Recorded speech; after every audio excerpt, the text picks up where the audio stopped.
গত বছরের প্রায় পুরোটা সময় আমার সবচেয়ে বড় রিফ্লেকশন ছিল রিলেশনশিপ নিয়ে। আর এখানে আসলে আমি এই 1-1.5 বছরে বা বলা যায় লাস্ট 2 ইয়ার্স যা শিখছি রিলেশনশিপ নিয়ে, সেই ব্যাপারে কিছু কথা বলতে চাই। It's not about how to acquire a relationship, it's about how to retain a relationship.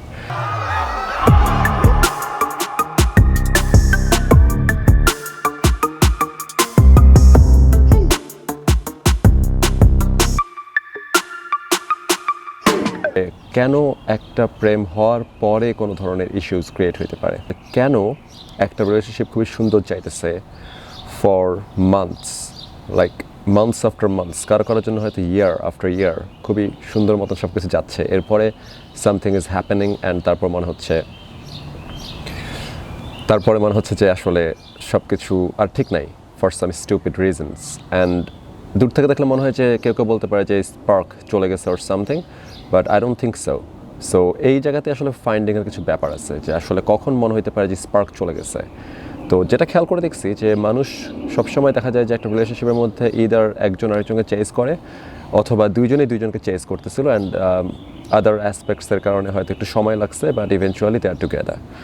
এরপরে যেটা সমস্যা শুরু হয় সেটা হচ্ছে তারা যেহেতু মাত্র পাইছে একটা জিনিস, সো তারা এটাকে চরমভাবে এনজয় করতেছে এবং তারা এটাকে নিয়ে খুবই অবসেসড থাকে।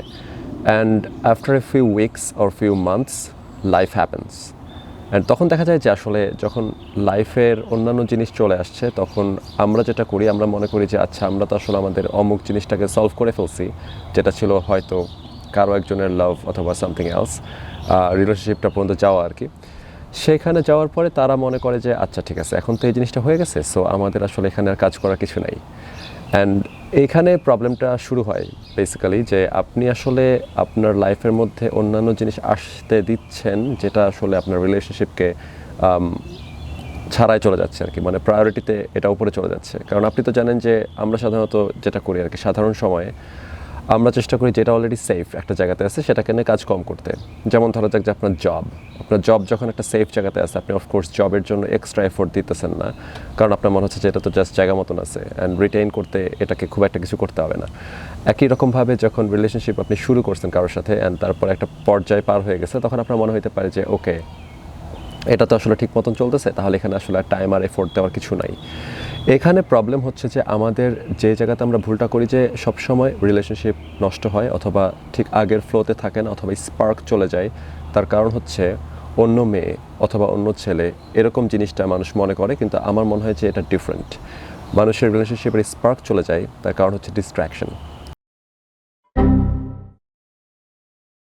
তো থাকবে। লাইফের মধ্যে 100টা জিনিস হবে অ্যান্ড আমরা লাইফের মধ্যে 100 জনের সাথে পরিচিত হব এবং 100টা ডিফারেন্ট ইভেন্ট, ডিফারেন্ট অকেশনে আমরা যাব, অ্যান্ড সেগুলো সবই ডিস্ট্র্যাকশন, কারণ এগুলো আসলে আপনার পার্টনার বা অন্য কিছু আপনাকে ভাবাচ্ছে, and which is like natural and healthy, এটা করা উচিত। বাট একই সাথে যখন আপনি বুঝবেন যে রিলেশনশিপের মধ্যে আপনার চাইতে, পার্টনারের চাইতে অন্যান্য জিনিসের ইম্পর্টেন্স বেড়ে যাচ্ছে, তার কারণ হচ্ছে যে আমরা আসলে এই জিনিসটা কন্ট্রোল করতে পারি অ্যান্ড করি নাই। কারণ মোস্ট অফ দ্য টাইমস আমরা এটা টোটালি দেখিও না যে এই জায়গাতে আমাদের কিছু করার ছিল। লাইক এর আগে যেটা হয়েছে, আমি আমার নিজেকে যদি গিল্টি ধরে বলি, তাহলে এর আগে অনেকগুলো মাস আগে আমি এই ভুলটা করছিলাম যে ডিস্ট্র্যাক্টেড হয়েছি, অ্যান্ড অ্যাকচুয়ালি আমি ওটা খেয়াল করি নাই যে আমার লাইফের মধ্যে আমি ডিস্ট্রাকশন এমনভাবে আসতে দিচ্ছি যেটা আমার রিলেশনশিপকে ওভারকাম করে চলে যাচ্ছে। ওইখানে এমন কিছু ছিল না, এমন না যে অন্য কোনো মেয়ের ওপর অবসেসড হয়ে গেছে অর সামথিং, যেটা খুবই ইজিলি আন্ডারস্ট্যান্ডেবল। বাট ওইখানে যেটা ছিল যে আমার লাইফ, আমার মাস্টার্স, আমার হায়ার স্টাডি এবং আমার রাইটিং সব কিছু আসলে একসাথে এসে পড়ছে, অ্যান্ড আমার নতুন অনেক ফ্রেন্ড হয়েছে। সো সব কিছু মিলায় যেটা করছি আমি ওই সময়, যে আমি ওগুলো নিয়ে এত বেশি বিজি ছিলাম, আর আমি আসলে ধীরে ধীরে I let my relationship down, যে আগের মতন ওকে ফোকাস দিচ্ছি না, আগের মতন ওকে টাইম দিচ্ছি না, এবং দেখা যাচ্ছে যে বেচারি আমাকে 10টা করে মেসেজ দিচ্ছে, আমি ওকে একটা করে মেসেজে রিপ্লাই দিচ্ছি 4-5 দিন পরে, উইচ সাকস। এটা কমপ্লিটলি আমার সাইড থেকে ফল্ট ছিল, বাট অ্যাট দ্যাট টাইম আমি আসলে টোটালি বুঝি নাই যে এই জায়গাতে আমার কাজ করার জায়গা ছিল। স্পেশালি আমি এটা এভাবে বলতে পারি যে যখন ডিস্ট্রাকশন আসছে, first 2-3 things that just came in to my life, নতুন কিছু, একটা বা দুইটা বা তিনটা জিনিস, তখন হয়তো আমার কাজ করার জায়গা ছিল যে আমি চেষ্টা করলে পারতাম যে এই কাজগুলোকে আগে থেকে দেখা, যে এই জিনিসগুলো আমার লাইফে প্রতিদিনের স্কেডিউলে অ্যাড করতেছে, সো এটাকে আমার সামহাউ পুশ ডাউন করতে হবে। অ্যান্ড এখানে আমার অন্যান্য জিনিসের ওপর কতটুকু সময় দিচ্ছি এ ব্যাপারে সচেতনভাবে আমাকে নজর রাখতে হইতো, which I couldn't do at the time. যে কারণে যেটা দাঁড়াইছে সেটা হচ্ছে ইভেনচুয়ালি আমি ওই সময়টা আমার ফ্রেন্ডদেরকে দিয়েছি, আমার রাইটিংয়ের পিছনে দিয়েছি, অথবা আমার মেন্টাল স্টেটই ছিল ওরকম যে আচ্ছা ঠিক আছে আমি একটা গল্প নিয়ে চিন্তা করতেছি অ্যান্ড ওই জায়গাটাতে আমি টোটালি ইনভলভড। আমি ওইটা নিয়ে চিন্তা করতেছি যখন, তখন আমার কাছে মনে হচ্ছে যে 8 ঘন্টা 10 ঘন্টা পার হয়ে যাচ্ছে, আমি এটা ফিল করতেছি না। বাট আমার গার্লফ্রেন্ড অফকোর্স এটা ফিল করতেছে, কারণ সে তো আমার মতন একটা রাশের মধ্যে নাই। অ্যান্ড এর একইভাবে আমার 6 দিন 7 দিন পার হয়ে যাচ্ছে, কারণ আমি constantly doing one things after another. And ওর জন্য কিন্তু দিন পার হচ্ছে একদিন করে। সো ওর জন্য তো জিনিসটা এরকম ছিল না। যেখানে যেটা হয়েছে যে সে অফকোর্স মনে করছে যে আমি তাকে আর এনাফ ইম্পর্টেন্স দিচ্ছি না, আমার লাইফে ওর এনাফ জায়গা নাই, অথবা ওর প্রায়োরিটি অনেক কম। অ্যান্ড যখন কেউ বুঝতে পারবে যে তার লাইফে প্রায়োরিটি কম, তখন অফকোর্স সে আপনার প্রতি ইদার কয়েকদিন হয়তো অবসেস থাকবে যে ও আমাকে মনোযোগ দিচ্ছে না, but eventually he or she will just give up, যে এখানে আসলে এত পরিশ্রম করে লাভ নাই। ওই জায়গাতে অফকোর্স অন্য কোনো ছেলে অথবা অন্য কোনো মেয়ে তখন আপনার পার্টনারের লাইফের মধ্যে আসতে পারে ইজিলি, যখন মনে হতে পারে যে ঠিক আছে ও তো আমাকে টাইম দেয় না, বাট দেখা যাচ্ছে যে অমুক আমাকে অনেক অ্যাটেনশন দিচ্ছে, অনেক টাইম দিচ্ছে। And human mind doesn't work like this. অনেক সময় আমরা মনে করি যে দ্য ওয়ানের সাথে যখন আমাদের দেখা হবে, যে যার সাথে আমরা লাইফ স্পেন্ড করতে পারবো অ্যান্ড বিয়ে করতে পারবো, দ্যাট কাইন্ড অফ স্টাফ, আমরা মনে করি যে এটা আসলে হয়তো সামথিং ডিফারেন্ট কিছু একটা হবে। ধরা যাক যে সবারই কিছু ড্রিম গাইজ অথবা গার্লস আছে যে তার সাথে ডেট করতে পারলে আপনার মনে হবে যে ইয়েস, আমার লাইফে আর কিছু চাওয়ার নাই, অ্যান্ড ওর সাথে আমি বাকি জীবন থাকতে পারবো, maybe everything matches and all. কিন্তু তারপরও দেখা যায় যে জিনিসটা এত লিনিয়ারলি হয় না। মানে আপনি ধরা যাক যে আপনার সারা জীবনের ইচ্ছে এমা ওয়াটসনের সাথে প্রেম করার, অ্যান্ড এমা ওয়াটসনকে আপনি পাইছেন লাইফের মধ্যে, তারপরে যেটা করছেন সেটা হচ্ছে যে প্রথম 6 মাস বা প্রথম 3 মাস বা প্রথম 1 বছর আপনার কাছে মনে হয় যে এভরিথিংস ড্রিমি, মানে সব কিছু হানিমুন পিরিয়ড যখন চলবে আর কি, তখন মনে হবে যে এইরকম লাইফই তো আমি চাইছিলাম and I am not gonna let her go ever. কিন্তু সমস্যাটা হচ্ছে যে আমি যদি প্রতিদিন এই জিনিসগুলোকে ব্লক করতে না পারি, ডিস্ট্র্যাকশনস, ঠিক যেই স্টেটে আমার কোনো একটা মেয়ের সাথে পরিচয় হচ্ছে ওই স্টেটটাকে যদি আমি ধরে রাখতে না পারি, তাহলে ইভেনচুয়ালি শি উইল গো। অথবা উল্টাটাও আর কি, যদি কোনো একটা মেয়ে আমার সাথে থাকা শুরু করছে অ্যান্ড যেই স্টেটে সে আমার সাথে মেশা শুরু করছে ওই স্টেটটাকে যদি ও ধরে রাখতে না পারে, eventually maybe I will go, অথবা ও নিজেই চলে যাবে। মানে এই জায়গাতে retaining A relationship is so much difficult. কারণ আপনি যদি দেখা যাবে যে খুবই ডিপ্রেসড অবস্থায় যখন আপনি সারাদিন কিছুই করতেন না, এই সময় আপনার লাইফে একটা মেয়ে আসছে, আপনি তাকে সারাদিন টাইম দিচ্ছেন আর এভরিথিং, অ্যান্ড হয়তো ওই মেয়ে যখন আসছে তখনও সে সারাদিন কিছুই করতেছে না, সে আপনাকে টাইম দিচ্ছেন এভরিথিং। এরপর আপনারা just you got busy with your own lifes. এরপরে কি হচ্ছে যে আপনাকে অফকোর্স অন্যান্য জিনিস ডিল করতে হচ্ছে, কিন্তু আপনি সচেতনভাবে খেয়াল করতেছেন না যে এক সাইড থেকে আপনার রিলেশনশিপে আপনি যতটুকু এফোর্ট অ্যান্ড টাইম দিতেন সেটা আপনি দেওয়া বন্ধ করে দিচ্ছেন। এই জায়গাতে আপনাকে অফকোর্স দেখে শুনে ব্যাট করতে হবে আর কি। যে আমার মনে হচ্ছে যে এই জায়গাটা আমার সবচেয়ে বড় লেসন লাস্ট 2-3 ইয়ার্সের মধ্যে, যে আমি বুঝতে পারছি অ্যান্ড শিখছি অ্যান্ড নিজেকে চেঞ্জ করতে পারছি। এটা আমি বলতে পারি যে আমি এখন যদি কোনো রিলেশনশিপে যাই তাহলে আমি এটাকে খুবই কনস্ট্যান্টলি মনিটর করি যে আচ্ছা ঠিক আছে আমি আসলে অমুক জিনিসটা করতেছি, বা আমার লাইফে অনেক বড় বড় চেঞ্জ আসছে রিসেন্টলি, বাট সেটার ইফেক্ট আমার মনে হয় না যে আমার গার্লফ্রেন্ড টের পাইছে যে আমার লাইফে চেঞ্জ আসছে, যে আমি একটা সিটি মুভ করছি, আমি নতুন একটা লাইফ শুরু করছি অ্যান্ড এভরিথিং। বাট স্টিল দেখা যাচ্ছে যে আমি ওকে কনস্ট্যান্টলি সময় দিয়ে যাচ্ছি একইভাবে, বা একই রকম মনোযোগ দিয়ে যাচ্ছি, একই রকম অ্যাটেনশন, একই রকম প্রায়োরিটি দিয়ে যাচ্ছি। এটার কারণ হচ্ছে যে আমি দেখছি যে অন্য কিছু একটা লাইফে আসতে গেলে আমি আগে ভাগে সেটাকে ব্লক করি। I mean you have to read that, you can just like go with the flow to retain a relationship. যখন আমি দেখতেছি যে আচ্ছা আমার নতুন কিছু ফ্রেন্ড হয়েছে যারা আমাকে বলছে যে ঠিক আছে আমি থার্সডে নাইটে হয়তো ওদের সাথে দেখা করতে যাবো অ্যান্ড এভরিথিং, বাট আমি চেক করার চেষ্টা করি যে আসলে আমার টাইম লাইন, আমার স্কেডিউল, এগুলা আমি যেভাবে দেখতেছি আর যেভাবে হ্যান্ডেল করতেছি সেটা অ্যাকচুয়ালি আমার রিলেশনশিপে মানে কীভাবে অ্যাফেক্ট করবে। খুবই হার্মলেস কিছু অ্যাক্ট থাকতে পারে যেটা আমি করতেই পারি অ্যান্ড যেগুলো করা হেলদি, বাট সেটা যদি ওভারকাম করে আমার অন্যান্য প্রায়োরিটিকে বা আমার গার্লফ্রেন্ডের সাথে আমার যেটা খুবই ন্যাচারাল ফ্লো এটাকে নষ্ট করে, তাহলে এটা হয়তো মান্থলি একবার করা ওকে, বাট যদি এটা আমরা রেগুলার করা শুরু করি তাহলে দেখা যাবে যে এটা আসলে টিকবে না। বা এই জায়গাতে যদি আমি বেশি প্রায়োরিটাইজ করি যে আমার রিলেশনশিপকে আমার টিকাইতে হবে, তাহলে আমাকে ওই জায়গাগুলোতে সাবধান থাকতে হবে অ্যান্ড ওই কাজগুলো আমার করা যাবে না। এরকম ছোটো ছোটো অনেকগুলো স্যাক্রিফাইস মেক করতে হয়, যে যেখানে আসলে এমন হতে পারে যে দিনে যদি ওকে আমি 5 ঘন্টা দেই, তাহলে আমাকে ঠিক করতে হবে যে দিনে 5 ঘন্টাকে আমি দিচ্ছি and I have to cut things down. And এটার একটা ক্ষতিকর দিকও আছে। এটা হচ্ছে একটা হেলদি জায়গাতে রাখাটাও ডিফিকাল্ট, কারণ যদি আপনি পুরোপুরি সময় হচ্ছে রিলেশনশিপে দেন, তাহলে আবার প্রবলেম হচ্ছে যে আপনার আউটসাইড লাইফ বলে কিছু থাকবে না, which will like make you dependent on the people in your relationships. And এটার জন্য যেটা হতে পারে যে at some point anything can change. দেখা গেলো যে মেয়েটা আপনাকে আর পছন্দ করে না, অথবা ছেলেটা আপনাকে আর পছন্দ করে না, তখন everything can change and it can have a very adverse effect on you. And একই সাথে এমনও হতে পারে যে আপনি যদি এটাকে অন্য এক্সট্রিমে নিয়ে যান, যে আমি আমার life natural normal life continue করবো and everything, then which can happen is like প্রথম দিকে দেখা যাবে যে আপনি আসলে আগে হয়তো আপনার পার্টনারকে দিনে 5 ঘন্টা টাইম দিতেন, এখন কমায় 3 ঘন্টা দেওয়া শুরু করলেন, তারপর কমায় 2 ঘন্টা দেওয়া শুরু করলেন, অ্যান্ড ইভেনচুয়ালি দেখা গেলো যে পার্টনারের সাথে প্রতিদিন আধা ঘন্টা করে কথা বলেন, and you just go on with your life, he goes on with his life and everything.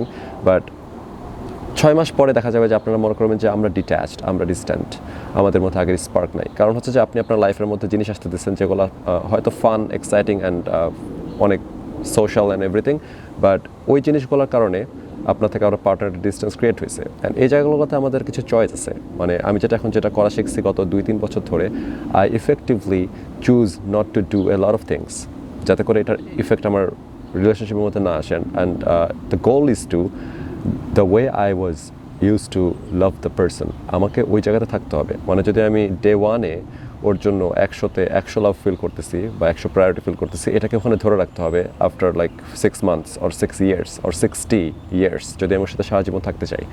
So এই জায়গাতে এই কাজটা অনেক ডিফিকাল্ট এই কারণে যে 60 ইয়ার্স ধরে এটাকে রিটেইন করতে হবে। অ্যান্ড প্রতিদিন, প্রতি ঘটনা যেটা আমার সাথে ঘটতেছে, সেখানে আমাকে চিন্তা করতে হবে যে আসলে এই কাজটা করলে আমার সাথে আমার গার্লফ্রেন্ডের সম্পর্ক গতকালকে যদি 100 অ্যাটেনশনও আমার কাছ থেকে পাই, তো আজকে 99 পাইতেছে কিনা। And of course every time I see those things, I will have to either stop it, I will not like participate in those things, কারণ আমার কাছে এটা অনেক ইম্পর্টেন্ট রিলেশনশিপটা টেকানো আর কি।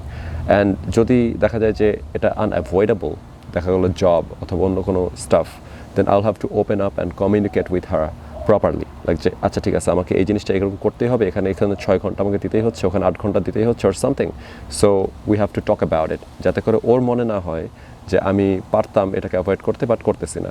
কারণ এটা সবচেয়ে খারাপ ব্যাপারটা হচ্ছে যে যখন আপনার পার্টনার ফিল করে you could avoid destroying the relationship but you didn't, that means that you don't prioritize the relationship anymore.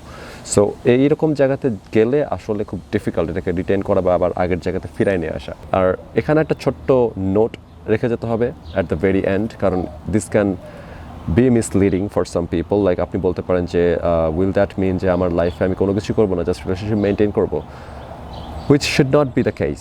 Like এই ব্যাপারে আপনাদের নিজেদের মধ্যে কথা বলা উচিত যে আসলে কতটুকু, মানে কোন জিনিসগুলো কতটুকু, কারণ every individual, every relationship is different. So আপনাদের কথা বলতে হবে যে কতটুকু আসলে কমফোর্টেবল আপনার জন্য, আপনার পার্টনারের জন্য করা, যেটা করলে আপনার রিলেশনশিপে এফেক্ট পড়তেছে না।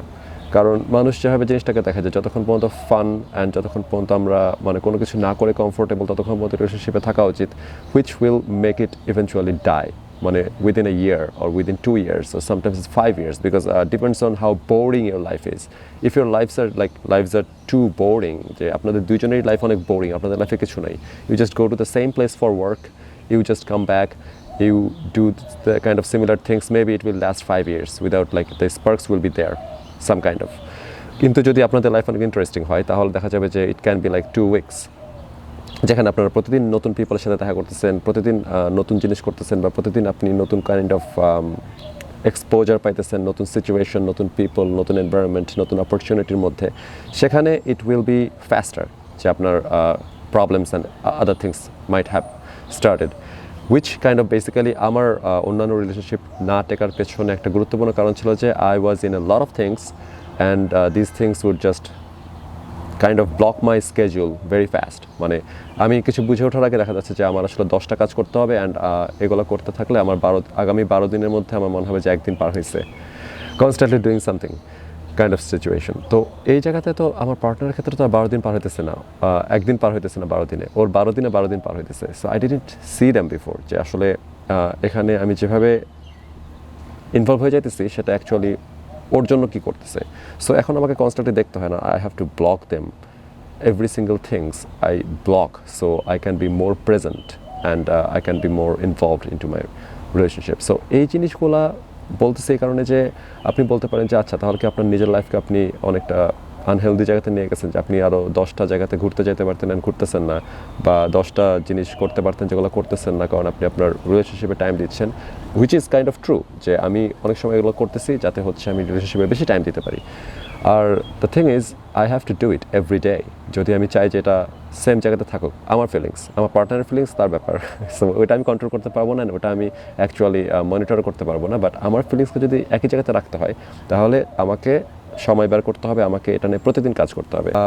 আমার মনে হয়েছে যে একটা good thing happen to me in the last পুরা গত 3 বছর ধরে, সেটা হচ্ছে আমার এই সেলফ ডেভেলপমেন্টটা দরকার ছিল। মানে এই জিনিসটা আমার জন্য ভালো হয়েছে যে আমি এখন জানি যে একটা রিলেশনশিপের মধ্যে কীভাবে থাকতে হবে অথবা কীভাবে আমার ফিলিংসকে একটা কনস্ট্যান্ট জায়গাতে ধরে রাখতে হবে, which is very difficult and most people don't even notice, without noticing that তারা পুরো লাইফ পার করে ফেলে। অ্যান্ড যখন কোনো একটা ইস্যু ক্রিয়েট হয় লাইফের মধ্যে বা রিলেশনশিপের মধ্যে, তারা তখন আসলে হিট করার চেষ্টা করে ওই একটা পার্টিকুলার এলিমেন্টকে। ধরা যাক যে আমি আমার গার্লফ্রেন্ডের সাথে অনেক হ্যাপি, এর মধ্যে যেটা হলো যে আমার গার্লফ্রেন্ড হয়তো কোনো একটা কিছু নিয়ে বিজি হয়ে গেল, অথবা হয়তো আমার সাথে চিট করলো, অন্য কারোর সাথে শুয়ে পড়লো বা সামথিং লাইক দ্যাট, তাহলে আমি হয়তো একটা এলিমেন্ট পিক করতেছি যে আমার গার্লফ্রেন্ড হচ্ছে অমুকের সাথে শুয়ে পড়ছে অ্যান্ড এটার কারণে আমার সাথে একটা খারাপ জিনিস হয়েছে অথবা আমাদের রিলেশনশিপে একটা গ্যাপ আসছে, that kind of staff. But that was not the case. আসলে গ্যাপটা আসছে তখন যখন আসলে আমরা আমাদের লাইফের মধ্যে অন্যান্য ডিস্ট্র্যাকশন আসতে দিছি। প্রবলেমটা ওখান থেকে শুরু হয়েছে, মানে প্রবলেমটা ওখান থেকে শুরু হওয়ার পরে eventually it will lead to somewhere. আপনি যদি লাইফে ডিস্ট্রাকশন আসতে দেন অ্যান্ড তারপরে দেখেন যে আপনার পার্টনারকে আপনি টাইম দিচ্ছেন না, অথবা আপনার পার্টনার আপনাকে টাইম দিচ্ছে না কারণ সে তার লাইফে তার ডিস্ট্রাকশন আসতে দিছে, then it will lead somewhere where a beautiful relationship can be destroyed. তো ওই জায়গাতে যাওয়ার আগে যদি আপনি ডিস্ট্রাকশনটাকে ব্লক করতে না পারেন, তাহলে ইভেনচুয়ালি যখন আপনার বয়ফ্রেন্ড বা আপনার গার্লফ্রেন্ড কাউকে ফক করে এসে বলবে যে okay actually I did that shit, তখন আপনি মনে করবেন যে that's the wrong thing that happened. Actually that was not the wrong thing that happened, that was the outcome of your negligence or his negligence or her negligence. যখন হচ্ছে 6 মাস আগে তার লাইফের মধ্যে সে একটা নতুন কিছু আসতেছে, I mean it shouldn't have to be. Most of the times it's not even a boy or a girl. Most of the times it was just something else, a life change, a routine change, and which leads to other things, which creates a gap in your relationship and eventually one party gets destroyed. তো এই জায়গাতে আমার কাছে মনে হচ্ছে এটা খুব important of findings, কারণ আগে আমি মনে করতাম যে এলিমেন্টটা হচ্ছে প্রবলেম, যে একটা মেয়ে হচ্ছে কোনো একটা ছেলের সাথে কথা বলতে যে খুবই পছন্দ করে ফেলছে, তার সাথে সে প্রেম করা শুরু করছে হঠাৎ করে, বয়ফ্রেন্ডের গোয়া মারা সারা। অথবা একটা মেয়ে হচ্ছে কোনো একটা ছেলের সাথে কথা বলতে খুব পছন্দ করে ফেলছে, তারপর ওর সাথে প্রেম করা শুরু করেছে, মানে গার্লফ্রেন্ডের গোয়া মারা সারা। এইখানে আসলে যেটা হয়েছে মূলত, গোয়াটা মারা গেছে কখন, এই কথা বলা শুরু করার স্কোপটা আসছে কারণ হচ্ছে তাদের মধ্যে কেউ একজন 10 মাস আগে এই রিলেশনশিপের থেকে অন্যান্য জিনিসকে প্রায়োরিটাইজ করা শুরু করছে। কেউ হয়তো গল্প লিখতেছে লাইক মি, যে কেউ হয়তো গল্প লিখতে এতই ব্যস্ত যে সে তার গার্লফ্রেন্ডকে আস্তে আস্তে দূরে ঠেলে দিচ্ছে। গার্লফ্রেন্ড হয়তো দেখা যাচ্ছে যে কেউ একজন অনেক বেশি বিজি, সে পেইন্টার, সে পেইন্ট করতে বেশি বিজি। কেউ হইতে পারে যে সে আসলে পার্টি ফ্রিক, সে পার্টি অ্যানিমাল, সে পার্টি করতে বেশি বিজি অ্যান্ড সে তার বয়ফ্রেন্ডকে বা গার্লফ্রেন্ডকে দূরে ঠেলে দিচ্ছে। কেউ হয়তো ক্যারিয়ার নিয়ে বিজি, সে ক্যারিয়ারে এত টাইম দিচ্ছে, এত বেশি ইনভেস্টেড থাকতেছে, সে তার পার্টনারকে দূরে ঠেলে দিচ্ছে। And you have to stop that from the beginning. It's not like যে তারপর যখন 10 মাস পরে আপনার পার্টনার, আপনার বয়ফ্রেন্ড বা আপনার গার্লফ্রেন্ড কোনো একজনকে লাগাই দিবে, তখন আপনি ভাববেন যে what the fuck, how could he do that, but how could he or how could she do that. But ব্যাপারটা হচ্ছে যে ও তো এটা এখানে করে নাই, এটা অনেক আগ থেকে শুরু হয়েছে, and you didn't see that coming, that's the very much stupid of us. আমি এই জিনিসটা অনেক দিন ধরে দেখতে পাই নাই।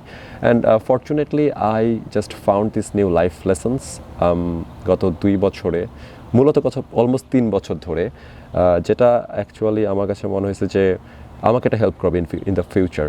I mean I try to practice that in my own relationship. যখন ধরেন যে আমি চেষ্টা করতেছিলাম যে হায়ার স্টাডির জন্য অ্যাপ্লাই করতে, I did not hide that.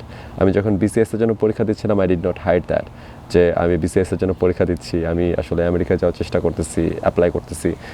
বেশিরভাগ সময় মানুষ যেটা করে, খুবই স্টুপিড কাওয়ার্ডিস একটা অ্যাডভাইস আছে যেখানে বলে যে তুমি যখন কোনো কিছুর জন্য চেষ্টা করতেছো, ডোন্ট টক অ্যাবাউট দ্যাট। যখন তুমি জিনিসটা পেয়ে যাবা, তারপরে তুমি অ্যানাউন্স করো যে ঠিক আছে আমি হচ্ছে আমেরিকা চলে আসছি, অথবা আমি হচ্ছে বিসিএস পাস করে ফেলছি, অথবা আমি অমুককে বিয়ে করে ফেলছি, that kind of staff. But I don't think যে এটা খুবই একটা সাহসী অথবা অ্যাম্বিশাস মানুষজনের জন্য প্রযোজ্য, কারণ I can fail. I mean এত কথা যে বলতেছি রিলেশনশিপ নিয়ে রিটেইন করার ব্যাপারে, আই ক্যান ফেল, মেবি আমার রিলেশনশিপ নিজেরটাই টিকবে না, right? But it doesn't matter. কারণ এই যে একটা realisation, it made me a better person. আমি জানি এটা আগে আমি যেরকম ছিলাম অ্যান্ড আগে আমি যেরকমভাবে আমার পার্টনারকে ট্রিট করতাম, I treat her a lot better now, কারণ আমার এই রিয়েলাইজেশনগুলো আসছে। And it doesn't matter if I can retain my own relationship or not, কিন্তু আমি জানি যে it is going to help me in my life, like in the future.